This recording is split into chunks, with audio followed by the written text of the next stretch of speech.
இந்திய தேசிய காங்கிரஸ் கமிட்டியின் தேசிய பொதுச் செயலாளரும் எதிர்க்கட்சி தலைவருமான ராகுல் காந்தியின் 56வது பிறந்த நாள் விழா திண்டுக்கல் காங்கிரஸ் கட்சியினர் வெடி வெடித்து இனிப்பு வழங்கி கொண்டாடினர்.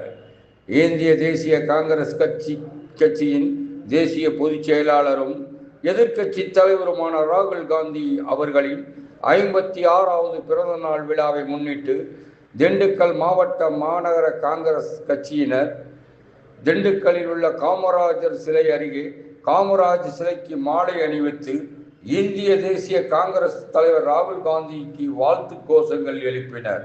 இதனைத் தொடர்ந்து வெடிவெடித்து பொதுமக்களுக்கு இனிப்புகள் வழங்கி பிறந்த நாள் விழாவினை காங்கிரஸ் கட்சியினர் சிறப்பாக கொண்டாடினர். மாநகர மாவட்ட தலைவர் மணிகண்டன் தலைமையில் நடைபெற்ற இந்த பிறந்தநாள் கொண்டாட்டத்தில் ஏராளமான காங்கிரஸ் கட்சியினர் கலந்து கொண்டனர்.